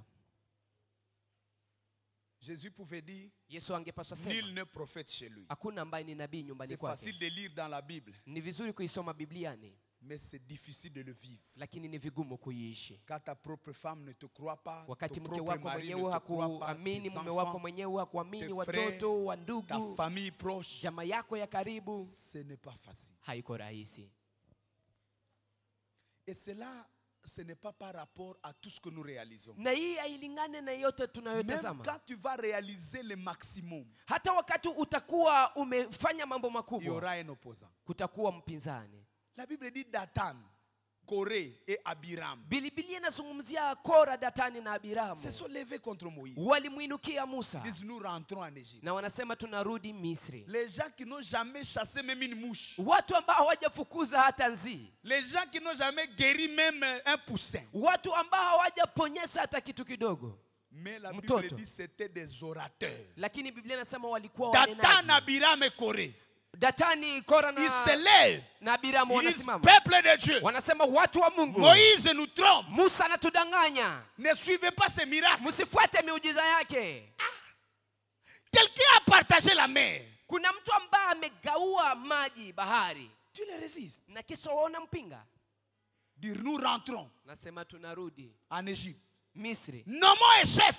Nous tumufanye, rentrons en Égypte. tumchiwekee Et mkubwa na plus tunarudi de la Misri. moitié du peuple. Na karibuni sehemu moja Suivre ya Dathan. watu Mais wanamfuata vous avez Datani. mangé même la manne aujourd'hui. Mlikula hata mana leo, Le matin, vous avez ramassé la si manne. asubuhi mliogota C'est le mana. Dieu de Ni Moïse. Mungu wa Musa. Vous avez traversé la mer. Mlivuka bahari nyekundu. C'est le Dieu de Mungu Moïse. wa Musa. Vous avez bu de l'eau qui vient de Kuna rocher. maji inayotokea kwenye C'est le Dieu de mwamba. Moïse. Mungu wa Musa. On s'en fout. Oh, hatuhangaiki. Nous rentrons. Tunarudi. Dis à celui qui est à côté de toi, Ambia naye kwa pembeni quelles yako. que soient tes réalisations, Hijalishi mambo il y aura de uliyofanya. l'opposition. Kutakuwa watu watakao kupinga. Reste concentré à celui qui t'a appelé. Baki unaangalia ule ambaye Si amekuita. on s'est opposé à Moïse, Kama walimpinga à Musa, combien plus forte raison toi? sasa wewe Toi-même, tu es conscient de tes faiblesses. wewe mwenyewe unajua udhaifu Même avant wako. qu'on parle de toi, toi-même là, tu sais. Hata hawaja kuzungumzia, wewe mwenyewe unajua. Jésus multiplie le pain. Yesu Kristo anazidisha Il mikate chasse les démons. na anafukuza mapepo, Il guérit les malades. anawaponya Tout le wagonjwa, monde est là. na kila mtu yuko Mais à la hapo. fin, Lakini kwa On dit mwisho à Surubiwe a fait. anasema qu'il soit crucifié et qu'il meure. Ça fait mal. Inafanya vibaya Mais ça fait partie de l'établissement. na ni mojawapo ya kushimikwa. Seigneur, donne-nous un cœur Bwana, utupe mioyo de vivre ça. ya kuishi mambo kama na haya, Mais ça nous amène au deuxième combat. lakini tuleta kwenye vita vya Avec pili nous-mêmes. pamoja na sisi Parce que wenyewe, toutes ces choses, sababu mambo haya yote parfois, créent de doutes, de blessures. en nous. maana inaumba mashaka na vidonda ndani mwetu. La Bible dit, Biblia inasema dans Acte là où je vous ai donné, Acte 7, 22, 23 à 29, Matendo ya Mitume 7:23 hadi il dit, 29. Moïse fut instruit dans toute la science de l'Égypte. Biblia inasema ya kwamba Musa alifundishwa ndani ya sayansi yote ya Il Misri, était puissant na alikuwa na nguvu à parole ndani ya neno et en œuvre. na ndani ya matendo. Mais dans Exode 4, Lakini ndani ya kitabu cha Kutoka sura 4, lui-même dit à Dieu, yeye mwenyewe anamwambia Mungu, Seigneur, envoie qui tu veux. Bwana, umtume ule unayetaka, Parce que moi, je ne sais pas parler. sababu mimi sijui kuongea. Et ce n'est pas aujourd'hui Na sio leo que je ne sais pas. ambao C'est sijui, depuis longtemps. ni tangu zamani. Moïse, Musa, il y a eu un témoignage kulikuwa ushuhuda que pendant que tu étais étudiant, ya kwamba wakati ulikuwa tu msomi étais puissant en œuvre et en parole. ulikuwa na nguvu kwa Tu matendo as na été instruit maneno, dans toute la na science. ulifundishwa ndani ya sayansi Depuis yote. quand tu ne sais plus Na parler? tangu siku gani wewe haujui tena kusema? Depuis le jour tangu siku où on m'a demandé qui t'a établi. ambao waliniuliza nani ambaye amekushimika juu yetu. Je n'ai plus à dire. Je n'ai plus à dire. J'étais en train de délivrer les gens. Je crois que je les aide. Nilikuwa naokoa watu. Nawaza ninawasaidia lakisha wakanikataa. Kuongea. Je ne sais plus parler, Seigneur. Et il y en a ceux qui ne savent plus parler. Na kuna wale ambao wajue Que tena l'Esprit kusema. touche ta langue ce soir. Acha Roho aguse ulimi wako jioni ya Et que leo. tu parles encore. Na uanze kusema tena. Il y en a ceux qui ont oublié leur beauté. Kuna wale ambao wamesahau Tellement il y a eu 4 divorces ou 4 déceptions. Njisi umeachana ndani ya ndoa ine, Quelqu'un te dit wachumba je wengine t'aime et je vais te wamekukataa. donner le mariage. Mtu anakuambia nakupenda nitakupa ndoa. Anasema Il dit mais tu dis oui ou non? Tu dis mais anakuuliza unasema ndio ama hapana. On n'a plus à on ne faire. sait plus à quoi croire. Na hujui tena Je waamini te dis nini.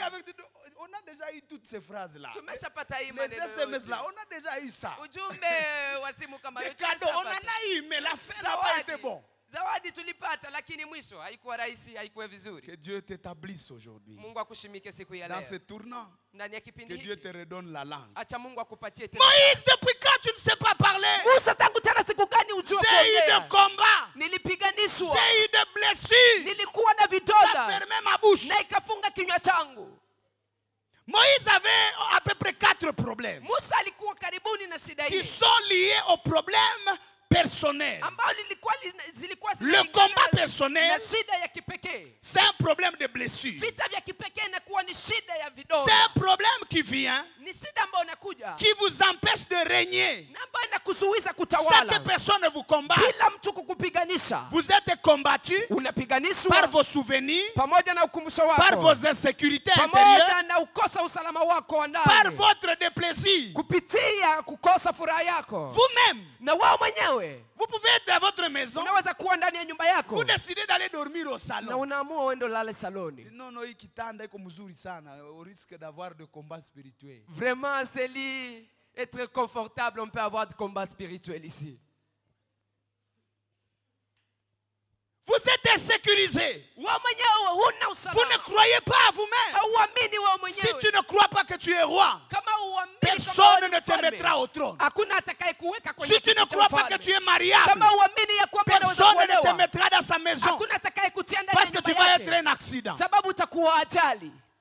Si tu ne crois pas que tu peux gérer une entreprise, Kama huamini ya kwamba unaweza kuongoza personne ne kampuni, te donnera la direction. hakuna atakayekupatia Parce que ofisi, justement, si tu le fais, sababu tu vas ukikamata détruire les uongozi choses. utaharibu mambo. Ceux qui règnent sont Wanaotawala ceux qui croient. ni wale Et ils wanaoamini sont établis dans leur ya cœur. kwamba wamesimikwa David ndani mwao. dit, Daudi anasema, moi je vais régner. mimi On nitatawala. lui dit, voilà Saul. Wanasema tazama Saulo, Tuons-le. Il dit, tumuue. non, moi je ne peux pas tuer. Anasema mimi siwezi suis kuwa, roi. mimi niko Le mfalme. temps va venir. Wakati Dieu va utafika lui-même le débarrasser. na Mungu yeye mwenyewe atamtosha. Pourquoi? Sababu gani? Je suis posé. Niko Pas de niko conflit intérieur. nina stawi, hakuna shida huko Entre-temps, ndani. celui qui a perdu le trône, Na ule aliyepoteza kiti il cha est dans une ufalme bataille sasa personnelle. anaanza kujipiganisha yeye mwenyewe. Oh, est-ce que David est là? Je, Daudi iko? Non, il n'est pas venu à la fin. Oh, akukuja kwenye karamu. Pourquoi? Sababu gani? Oh, il m'a demandé la permission d'aller chez lui. Aliniomba ruhusa kwenda nyumbani toi, kwake. Jonathan, Oh, wewe Je ne Yonathani, sais pas que c'est au lui. kutoa kwamba ni Il va yeye prendre ton trône. atachukua kiti chako cha ufalme. Papa, Baba, tu étais si à colère jusqu'à ce niveau. ulikasirika hata hivi? Toi là, Wewe- et la fête se termine. Na karamu inaisha. Pourquoi tu es insécurisé? Sababu gani huna usalama? Vous savez qu'il y a des gens qui vont aux toilettes ici. Najua kuna watu wanaenda choo hapa. Vous voyez, vous êtes assis Unaona unaketi et il se lève, il va aux toilettes. na anasimama Quand il anaenda revient, kwenye il choo. change de place. Na anapofika anabadilisha nafasi. Votre habit le dérange. Mavazi yako yanamsumbua. Il est insécurisé. Hana usalama. Ozobanga veste. Uko na ogopa suti. Et Jérémie pouvait dire, Na Yeremia angepaswa kusema, si vous avez peur kama mnaogopa à côté des eaux calmes, mbele ya maji matulivu, qu'arrivera-t-il quand les eaux seront agitées? itakuwa namna gani wakati mawimbi yatakuwa makubwa ndani ya maji? Il y a le problème de souvenir. Kuna kuwa shida ya ukumbusho. Il y a le mauvais souvenir Kuna ukumbusho mbaya qui peuvent ronger votre établissement. ambao inaweza kuharibisha kusimikwa kwako. C'est pourquoi David est en train de faire la prière. Na ndio maana Daudi anafanya Il maombi. dit Dieu, Anasema Mungu, délivre mon âme ufungue moyo wangu de sa prison. toka gereza Tu peux lake. être roi, Unaweza kuwa mais en mfalme état prisonnier. lakini ukiwa mfungwa. Joseph dit, Yusufu anasema, cet enfant huu mtoto que je mets au monde, ambao ninamzaa, avant d'aller au trône de distribuer le blé, mbele ya kuingia kwenye kiti cha ufalme cha kugawa j'appelle ngano, cet enfant Manassé, nitamwita mtoto huu wa kuwa Manase, qui veut dire, ambayo Dieu m'a inamaanisha fait oublier mes peines. Mungu amenisaulisha mateso yangu. Parce que les peines, Sababu mateso, les douleurs, ile uchungu, les souvenirs ile ukumbusho peuvent ruiner le trône. inaweza kuharibisha kiti cha ufalme. Vous voyez un homme comme Saül, Unaona mtu kama à Saulo, cause de l'insécurité sababu ya intérieure, kukosa usalama ndani il a mwake, éliminé tout un village de sacrificateurs. aliangamiza kijiji nzima cha Des wakuhani, erreurs irréparables. makosa ambayo haiwezi kutengenezwa, Des colères démesurées. inakuwa hasira ambayo haina kipimo tena. Je vis un homme, Nilimwona mtu il a été à colère, il a pris son père, il a tabassé. alikasirika, akachukua Et baba puis à yake la fin, akamponda les dents ponda, sont déjà par terre. Oh papa, pardon. sababu ashaanguka, meno C'est imetoka irréparable. ndani ya kinywa. Baba, msamee na kubeba hospitalini. Hawezi kutengeneza hiyo. Et cette colère va te destituer. Hii kasirani Tu itakutosha dois kwenye dire, kiti cha Seigneur, ufalme. délivre-moi. Utasema Bwana nifungue. Vous savez, Moïse est né. Unajua Musa alizaliwa. Bon, le pasteur Eric a parlé de ça. Mchungaji Erika alizungumzia hii. Quand vous naissez, votre maman, il sait dire, yo ataka kuweka fille, Mungu wangu, si c'est un garçon, on va le tuer. Na Kala wakati fabu anazaliwa jitime, mama garçon, iko c'est une nasema fille. sasa Mais kuwe sois même une binti, fille. sababu kama ni binti hawatamuua, Sois même lakini une kama ni fille. kijana Il n'y avait pas atauliwa. d'échographie. Na kukukua 9 vipimo mois, vya mimba. intercession, soit une fille et c'est un garçon. Moïse dit, Na aïe, on va miezi dire même. kenda huko nafanya maombezi, kisha unajikuta ni Quand Moïse kijana. naît, il faut le cacher. Na wakati Musa anazaliwa Si inaomba Moïse kuficha, dit, on met la mamelle mbio. wanamnyonyesha haraka. Et puis moi, je vous.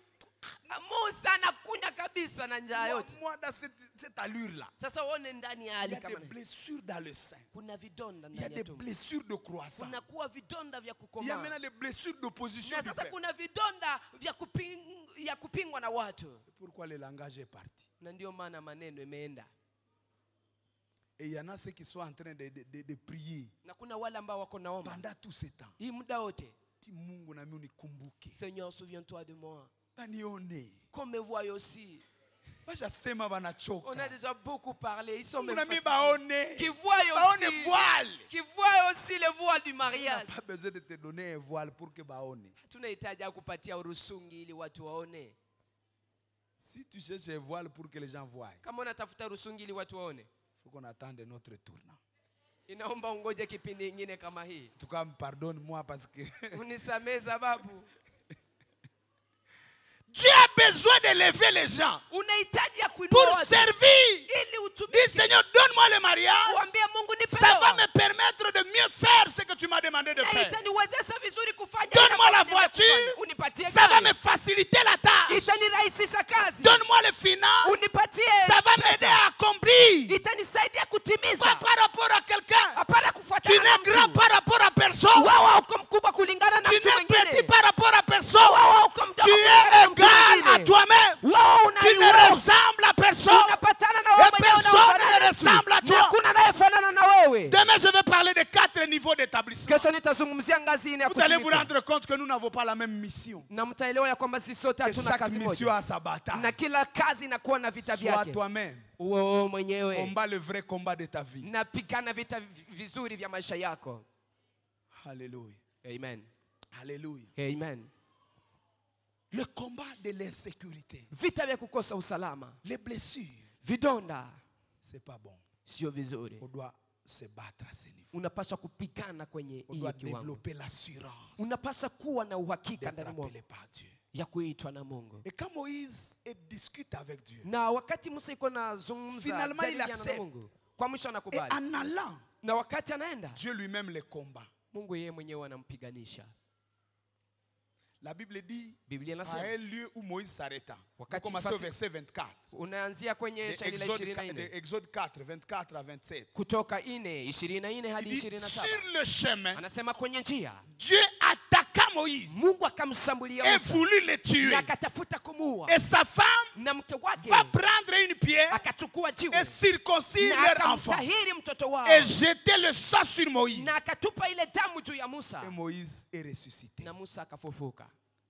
Pourquoi Dieu tu attaques quelqu'un que tu as appelé? Mungu, sababu gani unamshambulia mtu ambaye wewe mwenyewe Pourquoi Dieu umeita? tu veux tuer quelqu'un à qui tu as dit va?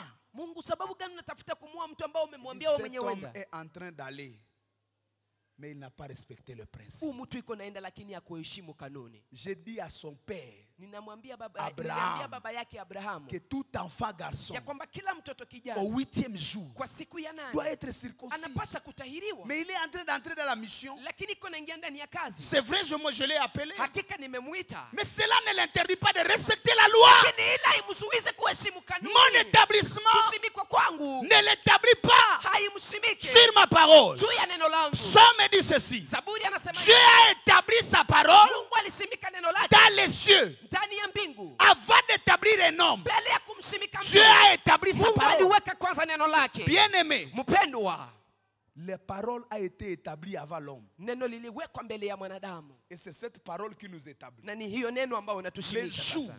Siku où nous ne savons pas respecter la parole, ambayo hatujui tena kuheshimu nous allons neno, rencontrer Dieu sur notre tutakuta chemin. Mungu kwenye njia yetu.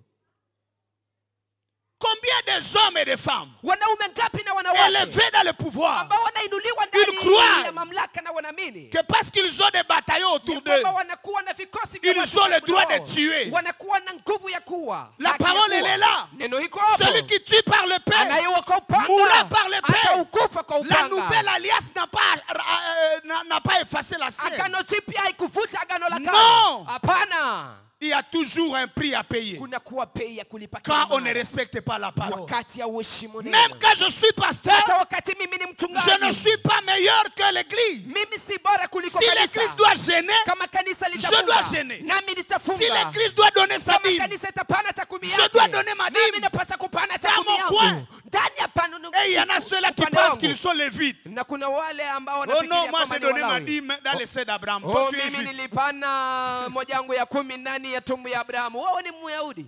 Tu es né Mlawi. ici à Minova. Oh non, toi tu étais où? Wewe umezaliwa hapa Minova. Oh non, moi j'ai donné ma dîme, je suis pasteur. Oh, mimi nimepana cha Nous 10 les yangu, mimi ni lévites, on ne donne pas les mchungaji. dîmes. Frère. Walau wote wapane cha 10 ndugu. Surtout les intercesseurs. Kwanza waombaji. Prier 40 jours ne veut pas dire qu'on ne donne pas la dîme. Kufunga gênez, siku vous makumi donnez. nne haiseme ya kwamba utapana cha 10. Dites amen. Unafunga na unapana. Alléluia.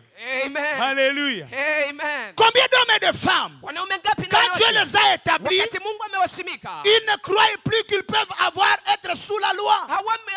Le pays n'a plus de modèle. Ceux qui ont écrit, le travail commence à 9h. Ils viennent à 11h. Et ils veulent que les autres obéissent. Obéis d'abord. Les autres suivront. On chasse les enfants. Allez à l'église. Allez à l'église. Et on arrête la voiture là-bas. On dépose madame et les enfants.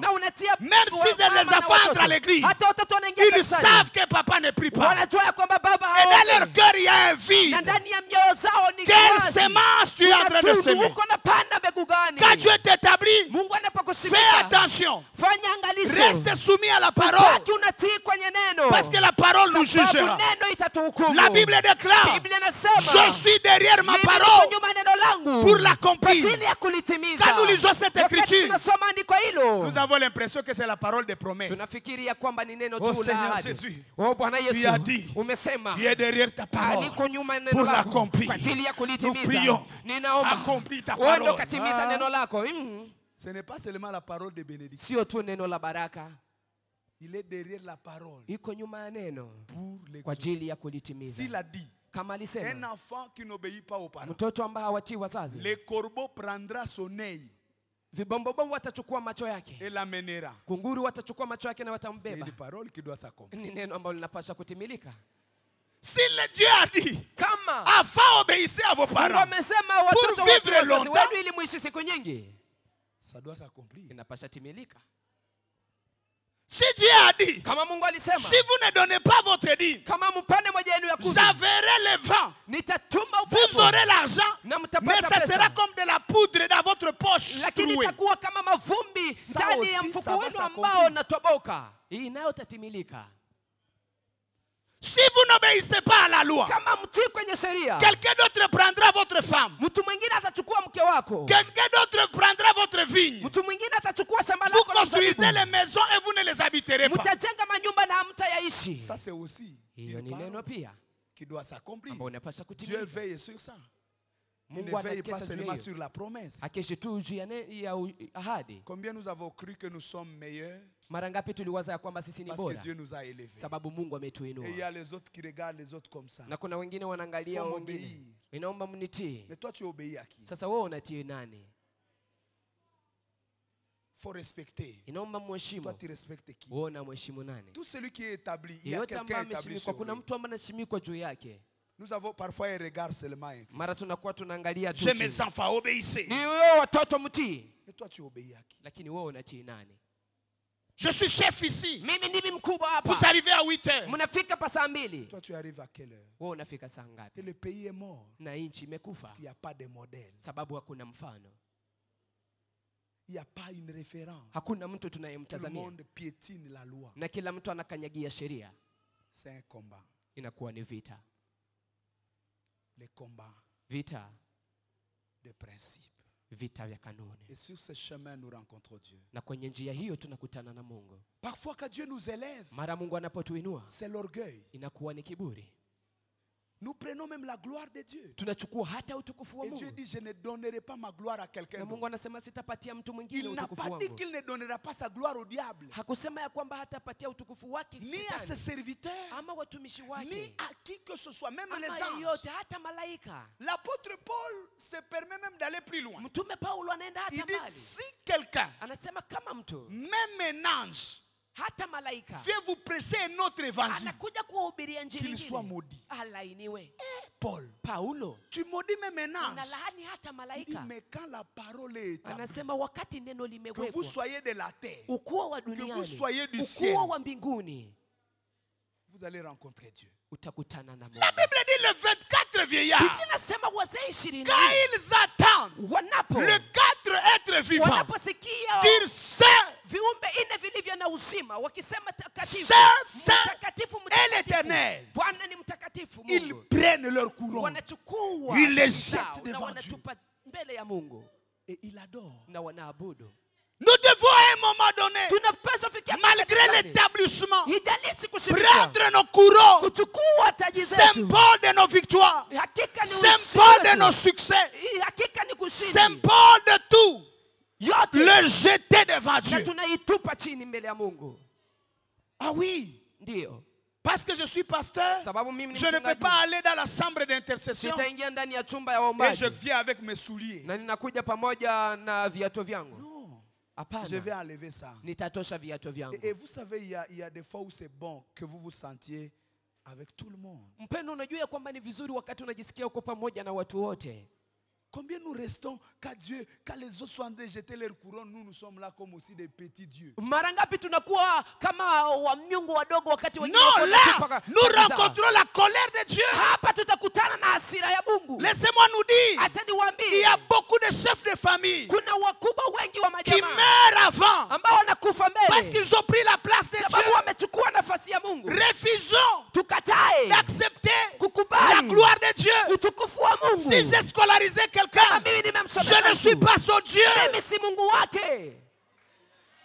Même mon enfant, Hata mtoto je le wangu mets au monde. ninamzaa, Je le scolarise. ninamsomesha. Je ne deviens pas son Dieu. geuka Mungu wake. Déjà, je suis incapable. Sasa mimi mwenyewe siwezi hata. Je suis incapable de contrôler même les petits bonbons qu'il partage à l'école. Sina uwezo wa kuongoza ile bomba anayokula hata shuleni. Qu'est-ce que je contrôle sur mon enfant? Sasa nini ninayoongoza juu ya mtoto Qu'est-ce que wangu? tu contrôles? Unaangalia Il nini? y a même ceux qui ont réduit leur femme. Kuna wale ambao La wamepungua femme wake doit wao. bubujika kabisa baba anakuja. Na mwanamke anapaswa kusujudia baba anakuja. Tu as donné 12 chèvres ou 3 vaches ou 5. Umepanda Même sijui ça. kama mbuzi 12 ama ng'ombe La 3. fille d'autrui doit t'adorer. Na Mon mwanamke papa. wa watu seti mtu wa watu wa kuabudu baba. Oh, je suis venu, pourquoi tu n'as pas dit chérie? Nilikuja Toi-même, sababu tu as gani dit. hukusema mpenzi? Sababu gani wewe ungesema mpenzi? Toi, tu ne peux pas dire. Wewe mwenyewe hawezi. Et les femmes d'autrui sont là. Na wanawake wa watu wako Comme hapa. des gens à l'église en train d'adorer des maris Kama divins. watu walio kanisani Utakufa wakiabudu mbio Bwana wa wewe. mbingu. Tu vas mourir vite. Utakufa. Tu vas mourir.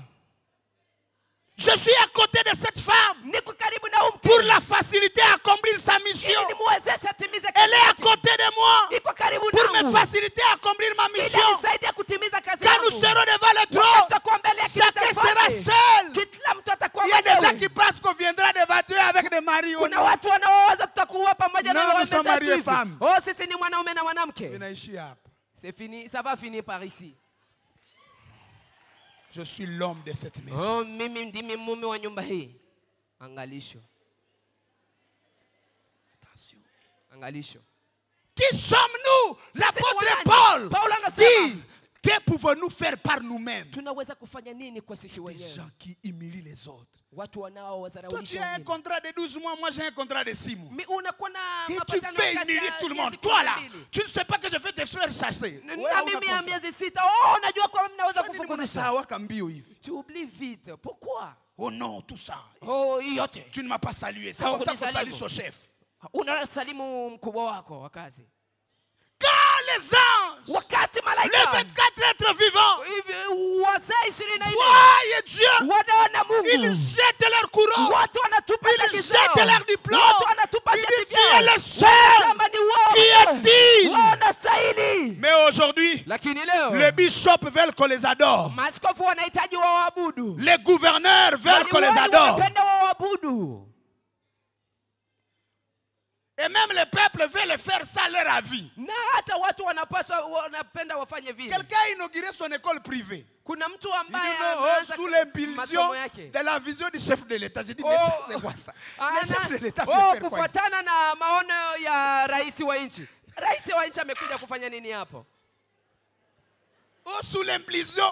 Oh, kufuatana na Ce sont des choses, Ni mambo. des adorations sournoises. inakuwa maabudu ya kisiri. Prions pour les autorités. Tuombee Mais watawala. on ne va pas les élever. Lakini Tout ce qui se fait, c'est eux. Hatutawainua Non, yote non, na kufanya non. wao, hapana. Dieu dit, Mungu je ne anasema, donnerai pas ma sitapatia gloire à utukufu quelqu'un. wangu mtu mwingine. Personne n'est digne. Hakuna anayestahili. Personne. Hakuna. Quand je prêche, Ninapohubiri, je vais tomber. nitaanguka. Du Seigneur, je suis un pécheur. Nasema Bwana, mimi ni mwenye dhambi. Sanctifie-moi. Unitakase. La Bible déclare Biblia inasema que Esaïe, ya kwamba il Isaya était dans le temple. alikuwa ndani ya Dans hekalu. Esaïe 6, Ndani ya Isaya il a 6, vu le pas de la robe aliona qui mapigo ya mavazi descendait ambayo et qui ilikuwa na- remplissait na le temple. iliyojaza hekalu. Quand il a vu la Wakati gloire, aliona utukufu, il a dit, akasema, Seigneur, Bwana, moi qui suis mimi impur, ambao ninajaa, comment tu as permis nini namna gani que umeruhusu? je voie Mimi ambaye si ta mtakatifu, gloire, namna gani umeruhusu nione toute utukufu la wako? révélation de Dieu, Ufunuo wote wa toute Mungu. montée à dimension Ile kupanda doit kwa Mungu. amener l'homme Inapasa kuleta à mwanadamu réaliser aone qu'il n'est pas ya digne. kwamba hastahili. Plus Dieu t'élève, Hizi tu Mungu dois anakuinua. voir que tu n'es pas digne. Unapaswa uone ya kwamba Et hustahili. c'est la seule chose Na ni jambo moja qui te maintient ambayo dans la inakushikilia victoire. ndani ya ushindi. Dis à celui qui est à côté de toi, Ambia anayekuwa pembeni yako, tu n'es pas digne. wewe haustahili. Oh, c'est difficile. Ni vigumu. Dis à celui qui est à côté de Ambia toi, anayekuwa pembeni yako, je ne suis pas digne. mimi sistahili. Je ne suis pas digne. Mimi sistahili. C'est la grâce. Ni neema. Et ça nous maintient dans l'humiliation. Na inatushikilia ndani ya kujinyenyekeza. C'est un grand combat Ni vita kubwa que nous avons avec Dieu. ambayo tunakuwa nayo na Le Mungu. combat avec le diable Vita pamoja na shetani est facile. inakuwa rahisi. La Bible dit, Biblia inasema l'achantement ne uaguzi, peut rien contre Israël. L'achantement uaguzi ne peut rien contre Israël. haiwezi kitu juu ya La Israeli. sorcellerie Uchawi ne peut rien contre haiwezi Jacob. kitu juu ya Israeli. Quand nous vainquons les trois batailles, Wakati tunashinda hivi vita avec tatu nous-mêmes, pamoja na sisi avec wenyewe, le peuple, pamoja na watu, avec Dieu, pamoja na Mungu, le diable ne peut rien. shetani hawezi kitu. Quand tu es dans les principes de Dieu, Wakati uko ndani ya kanuni za Mungu, vous savez, cet homme est intéressant. unajua mtu Jonas. Yona Il dit, bon, je sais que c'est moi qui vous amène ces troubles. Anajua ni nini ndio mimi nawaletea Jetez-moi dans le lac. hii zaruba yote. Mnitupe ndani ya bahari. C'est grave. Unasema ni hatari. Non, jetez-moi. Anasema mnitupe. Il n'était pas inquiété quand vous lisez là. Na kuhuzunika mnaposoma Et hapo. dans le poisson, Na ndani ya il dit, samaki. Seigneur, je sais Anasema Bwana que anajua je te louerai dans le temple. ya kwamba nitakuwa usifu Et ndani ya hekalu. j'accomplirai mes vœux avec Na toi. nitatimiza naziri zangu mbele Pourquoi? yako. Sababu gani? Parce que je viens de renoncer à ce voyage. Sababu nimekataa hii safari. Je sais que tu vas faire ta part. Najua utafanya sehemu Même les yako. poissons vont me vomir. Na hata samaki itanitapika. Quand tu es dans les principes de Dieu, Wakati uko ndani ya kanuni ya la Mungu, victoire est ta part. ushindi ni gao lako. Alors rencontre les lions de Timna. Wanapo tunakutana na Rencontre le lion kutana na simba et sois vainqueur. na uwe mshindi. Continue d'aimer, Dieu nous bénit. Tunaendelea kesho. Mungu atubariki.